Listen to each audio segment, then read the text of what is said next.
প্রিয় দর্শক বন্ধুরা, আমি বিশ্বনাথ, জিকেবিদ বিশ্বনাথে তোমাদের জন্য, তোমরা যারা মাধ্যমিক বা উচ্চ মাধ্যমিক পরীক্ষার্থী রয়েছে বা বিভিন্ন রচনা প্রতিযোগিতায় যারা অংশগ্রহণ করতে চাও, তাদের জন্য একটা গুরুত্বপূর্ণ রচনা নিয়ে এলাম।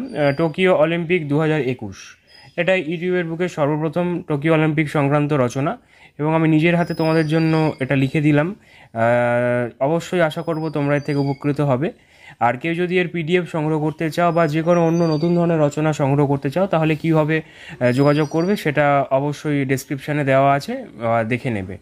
তো দেখো, টোকিও অলিম্পিক 2021 এটা একটা ভারতবর্ষের অলিম্পিকের ইতিহাসে একটা দুর্দান্ত পারফরমেন্স আমরা দেখলাম, এবং এরকম ভালো পারফরমেন্স কিন্তু আগে কখনোই অলিম্পিকের ইতিহাসে ভারত দেখাতে পারেনি।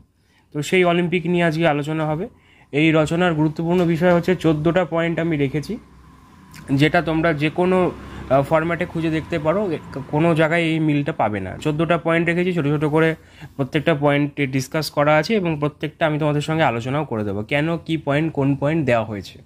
তো দেখো, প্রথমে তোমাদের জন্য একটা কবিতার লাইন, আমাদের বিশ্বকবি রবীন্দ্রনাথ ঠাকুরেরই লেখা। বিশ্ব সাথে যোগে যেথায় বিহারও, সেইখানে যোগ তোমার সাথে আমারও। এটা, এই যে লাইনটা দেওয়া হয়েছে, এটা যে কোনো খেলাধুলা সংক্রান্ত রচনায় তোমরা কিন্তু ব্যবহার করতে পারো, কারণ খেলাধুলার সঙ্গে কিন্তু একটা বিশ্ব আত্মার যোগ রয়েছে, যেখানে আমরা একে অপরের সঙ্গে মিলিত হতে পারি, সৌভ্রাতৃত্বের সম্পর্ক আমাদের হতে পারে, এবং এই যে আমাদের যে মানব সভ্যতা, সেটাকে আমরা কিন্তু আরও একটা উন্নতির রাস্তায় এগিয়ে নিয়ে যেতে পারি। তাই জন্য বিশ্বের সাথে যোগ স্থাপন করতে গেলে কিন্তু খেলাধুলার প্রাসঙ্গিকতা অনিবার্য। তারপরে দেখো, আমরা দেখব প্রথম পয়েন্ট, ভূমিকা। ভূমিকা বলতে যে বিষয়টা আমরা আলোচনা করতে চলেছি, সেই বিষয়ের ওপর আমাদের আলোকপাত করতে হবে, যে এই যে অলিম্পিক, এই অলিম্পিকের ভূমিকাটা কি আছে। তো দেখো, বিশ্বে খেলাধুলার জগতের সর্বশ্রেষ্ঠ প্রতিযোগিতা হচ্ছে অলিম্পিক। এই প্রতিযোগিতা বিশ্বের এক একটি দেশে প্রতি 4 বছর অন্তর পর্যায়ক্রমে অনুষ্ঠিত হয়। কোটি কোটি মানুষ অধীর আগ্রহে অপেক্ষা করে থাকেন অলিম্পিক খেলা দেখার জন্য। আয়োজক দেশ 4 বছর ধরে এর প্রস্তুতির জন্য ব্যস্ত থাকে। খেলাধুলার জন্য প্রয়োজনীয় স্টেডিয়াম নির্মাণ,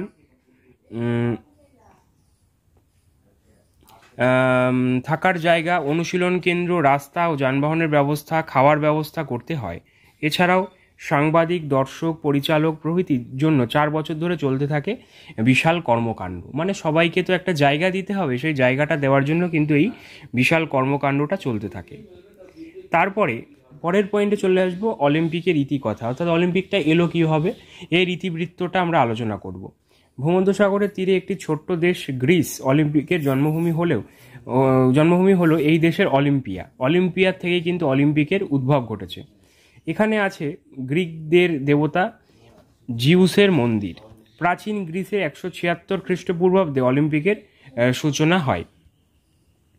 গ্রিক বীর হারকিউলিসকে অলিম্পিকের প্রতিষ্ঠাতা বলে অনেকে মনে করেন।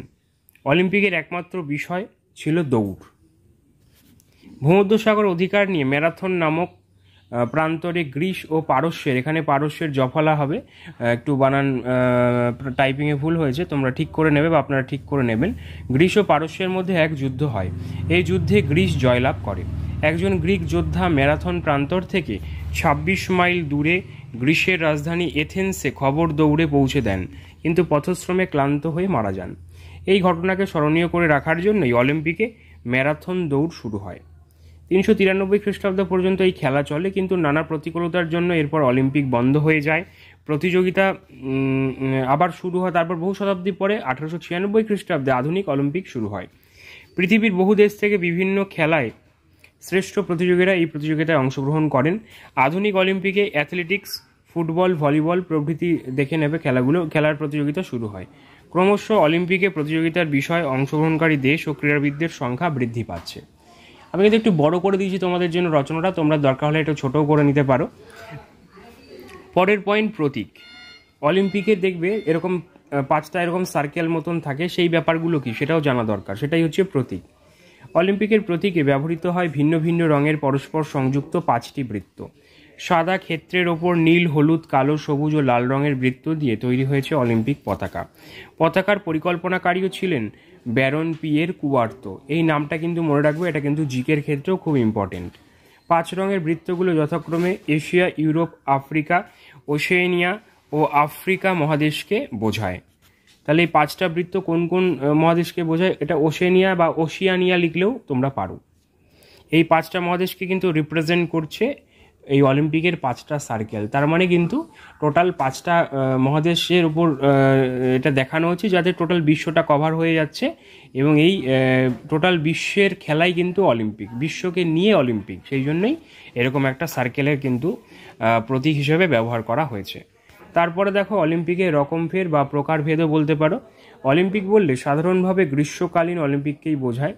শুরুতে কেবল গ্রীষ্মকালীন অলিম্পিকই প্রচলিত ছিল, কিন্তু সময়ের প্রেক্ষিতে আরও কিছু অলিম্পিকের প্রচলন ঘটানো হয়েছে। 1924 সালে এসে প্রথম শীতকালীন অলিম্পিকের আয়োজন করা হয়। অলিম্পিকের সর্বশেষ সংযোজন মানে শেষে অ্যাডিশন কি হয়েছে? যুব অলিম্পিক। 2010 সালে সিঙ্গাপুরে প্রথম গ্রীষ্মকালীন যুব অলিম্পিকের আয়োজন করা হয়। যুব অলিম্পিকে অংশগ্রহণকারীদের বয়স 14 বছর থেকে 18 বছরের মধ্যে হয়। তাহলে শেষ সংযোজন কি? যুব অলিম্পিক। এটাও কিন্তু একটা জিকে তোমাদের জন্য হয়ে গেল। পরবর্তীতে দেখো আমাদের যে টোকিও অলিম্পিকের পূর্ববর্তী অলিম্পিক রিও অলিম্পিক 2016, সেটাও আমি একটু তুলে ধরলাম পয়েন্ট আকারে, কারণ আমরা অতীতে কি করেছি এবং তারপরে বর্তমানে কি করছি বা ভবিষ্যতে কি করব, সেই ট্রান্সফরমেশনটা কিন্তু অবশ্যই তুলে ধরতে হবে, না হলে বোঝা যাবে না আমাদের খেলাধুলার মান কি আদৌ বাড়ছে না কমছে, সেটা তো ব্যাখ্যা করতে হবে। টোকিও অলিম্পিক বলতে শুধুমাত্র টোকিও অলিম্পিক নয়, তার আগে পরের ঘটনাও একটু তুলে ধরা দরকার ছোট করে। তো সেই কারণে রিও অলিম্পিক 2016-তে যেটা হয়েছিল, তো সেইটাও তুলে ধরলাম। 2016 খ্রিস্টাব্দের 5ই আগস্ট থেকে 21শে আগস্ট ব্রাজিলের রিও ডি জেনেইরো শহরে এই অলিম্পিক অনুষ্ঠিত হয়। এই প্রতিযোগিতায় 206টি জাতীয় দলের 10,500 জনেরও বেশি ক্রীড়াবিদ অংশ নেন। এখানে জাতীয় দলের হবে, তোমরা এখানে দল লিখে নেবে। জাতীয় দলের 10,500 জনেরও বেশি ক্রীড়াবিদ অংশ নেন। ভারতবর্ষের প্রাপ্ত পদক সংখ্যা মাত্র 2টি। ভারত থেকে 120 জন প্রতিযোগী 15টি ক্রীড়ায় অংশগ্রহণ করলেও ফলাফল ছিল অত্যন্ত দুর্ভাগ্যজনক। থেকে 120 জন প্রতিযোগী 15টি ক্রীড়ায় অংশগ্রহণ করলেও ফলাফল ছিল অত্যন্ত দুর্ভাগ্যজনক, যেটা আগে বললাম। ব্যাডমিন্টনে পিভি সিন্ধু রূপো এবং কুস্তিতে সাক্ষী মালিক ব্রোঞ্জ পদক জয়লাভ করেন। তারপরের পয়েন্টে চলে যাব 32তম অলিম্পিক টোকিও, যেটা এবছর হয়ে গেল 32তম টোকিও অলিম্পিক। তো সেটা সম্পর্কে আলোচনা হবে এবার। 4 বছর পূর্বে রিও অলিম্পিক সমাপ্তির পর অলিম্পিক কমিটি 32তম অলিম্পিক আয়োজনের দায়িত্ব তুলে দেয় জাপানের হাতে। 2020 সালের 24শে জুলাই থেকে 9ই আগস্ট পর্যন্ত হওয়ার কথা থাকলেও কোভিড-19 মহামারীর কারণে 1 বছর পিছিয়ে 2021 সালের 23শে জুলাই থেকে 8ই আগস্ট 206টি দেশের 11,326 জন ক্রীড়াবিদদের 339টি মেডাল ইভেন্টে অংশগ্রহণের মাধ্যমে অনুষ্ঠিত হয়। তাহলে বোঝা গেল, দেখো সম্পূর্ণ তথ্যটা কিন্তু তুলে ধরলাম। কটা দেশ, কত ক্রীড়াবিদ, কটা ইভেন্ট, কোন তারিখ থেকে কোন তারিখ অবধি এটা হলো, এবং আগের বছর যে হওয়ার কথা ছিল সেটা হয়নি, মানে একবারে ডিটেলস তুলে ধরা হলো। তারপরে দেখো আনুষ্ঠানিক পর্ব মানে সূচনা পর্ব বলতে পারো। জাপান সম্রাট নারুহিতোর পৌরোহিত্যে বিশ্বের বিভিন্ন দেশ ঘুরে জাপানের টেনিস তারকা নাওমি ওসাকার মশাল প্রজ্বলনের মধ্যে দিয়েই, নাওমি ওসাকার হাত দিয়ে লিখলে আরও ভালো হতো, হাত দিয়ে এটা জুড়ে দেবে এই জায়গাটা, এখানে হাত দিয়ে মশাল প্রজ্বলনের মধ্যে দিয়ে জাপানের স্থানীয় সময় রাত 11টা 48 মিনিট নাগাদ 32তম টোকিও অলিম্পিকের শুভ সূচনা হয়। এবার দেখব অলিম্পিকের সাতকাহন বা অলিম্পিকের 717। এই অলিম্পিকের মূল সুর ছিল ইউনাইটেড বাই ইমোশন। এছাড়াও এর ম্যাসকট ছিল মিরেটুয়া, যার অর্থ চিরস্থায়ী ভবিষ্যৎ। এবার অলিম্পিক কমিটির তত্ত্বাবধানে karate, skateboarding, surfing, 4x400 metre mixed র্যালির নব সংযোজন হয়েছিল। মানে এই খেলাগুলো নতুন করে কিন্তু যুক্ত হয়েছে। পরের পয়েন্ট টোকিও অলিম্পিক ও ভারত, অর্থাৎ ভারত টোকিও অলিম্পিকে কি করেছে যেটা জানা দরকার আমাদের। ভারতের অলিম্পিক ইতিহাসে স্বর্ণাক্ষরে সংযোজিত হলো এই অলিম্পিক। কেন আমরা দেখে নেব। 127 জন অংশ নেওয়া প্রতিনিধিদের মধ্যে সর্বপ্রথম মণিপুরের ভারোত্তোলক সাইখম মীরাবাই চানু, পুরো নাম তো এখানে মীরাবাই চানু লিখেছি, তোমাদের ছোট করে দিয়েছি। মীরাবাই চানু 49 কেজি বিভাগে, ভারোত্তোলনের 49 কেজি বিভাগে রূপো জয়লাভ করেন। এছাড়াও বক্সার রবি কুমারের রূপো, অসমের লভলিনার রূপো, সিন্ধু বজরং পুনিয়া পুরুষ হকি দলগত বিভাগে ব্রোঞ্জ উল্লেখযোগ্য। তবে শেষ লগ্নে 121 বছরের মিথ ভেঙে 23 বছরের নীরজ চোপড়া জ্যাভলিন থ্রোতে সোনা জিতে ভারতের অবস্থানকে বিশ্বের দরবারে আরও একবার তুলে ধরেন। তাহলে দেখো একবারে আবার বলে দিচ্ছি তোমাদেরকে, এখানে দেখো একটাই সোনা, 2টো রূপো আর 4টে ব্রোঞ্জ কিন্তু আমরা দেখতে পেলাম। তাহলে সেখানে তোমাদের মনে রাখতে হবে একটা সোনা কে পেয়েছে, নীরাজ চোপড়া। অন্যদিকে 4টে কিন্তু আমাদের কি রয়েছে, ব্রোঞ্জ রয়েছে, আর 2টো রয়েছে রূপো। এগুলো কিন্তু ঠিকঠাক করে লিখতে হবে। মীরাবাই চানু রূপো পেয়েছিল, আর বক্সার রবি কুমার রূপো পেয়েছিল, বাদবাকি সব কিন্তু ব্রোঞ্জ। ঠিক আছে, তারপরে আমরা দেখব বিশেষত্ব। এই অলিম্পিকটা কেন আলাদা সেটাই আমরা এখানে ডিসকাস করেছি। অদৃশ্য আততায়ী, করোনা মহামারী, বিপুল আর্থিক মন্দার ভ্রুকটি, এখানে কমাটা হবে না, ভ্রুকটির পর কমা হবে।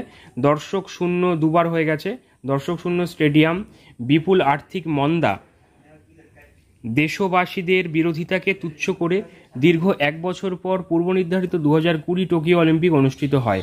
ইতিহাসে চিরস্থায়ী হয়ে ইতিহাসে চিরস্থায়ী জায়গা করে নিল। তারপরে দেখো প্যারা চেঞ্জ করে, আয়োজক দেশ জাপানের 27টি সোনা সহ মোট 58 পদক অর্জন সত্যি প্রশংসনীয়। স্কেটবোর্ড ইভেন্টে কনিষ্ঠ প্রতিযোগী হিসেবে জাপানের মোমিজি নিশিয়া সোনা জিতলেন। ফুটবলে ব্রাজিলের পুরুষ এবং কানাডার মহিলা দল সোনা জিতল।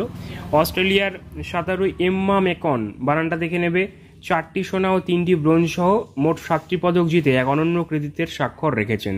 মানে একাই তিনি কিন্তু 7টা পদক পেয়েছেন, যেটা এই বিশ্বকাপে কিন্তু একটা রেকর্ড। টোকিও অলিম্পিকে পদকের খতিয়ান, কোন দেশ কটা পদক পেল সেটা আমরা এবার তুলে ধরছি তোমাদের সামনে। তো দেখো 32তম অলিম্পিকে 39টি সোনা, 41টি রূপো, 33টি ব্রোঞ্জ সহ মোট 113টি পদক জয় করে পদক তালিকার শীর্ষস্থান দখল করেছে আমেরিকা। অন্যদিকে 38টি সোনা, 42টি রূপো, 18টি ব্রোঞ্জ সহ মোট 88টি পদক নিয়ে দ্বিতীয় স্থানে চীন। আয়োজক দেশ জাপান 27টি সোনা, 14টি রূপো, 17টি ব্রোঞ্জ সহ 58টি পদক নিয়ে তৃতীয় স্থান দখল করেছে। আর আমাদের ভারত 1টি সোনা, 2টি রূপো, 4টি ব্রোঞ্জ সহ মোট 7টি পদক জয় করে তালিকায় 48তম স্থান দখল করেছে, যেটা কিন্তু সর্বোচ্চ স্থান। এত কম স্থান কিন্তু ভারত এর আগে কখনোই গ্রহণ করতে পারেনি বা নিতে পারেনি, ছিনিয়ে নিতে পারেনি। তাই এটা কিন্তু ভারতের আপাতত সব থেকে ভালো অলিম্পিক আমরা বলতে পারি। এবার দেখবো আমরা ব্যর্থতা। যেখানে সাফল্য থাকে সেখানে কিন্তু ব্যর্থতা থাকাও অনিবার্য, কারণ ব্যর্থতাই কিন্তু সাফল্যের সিঁড়ি।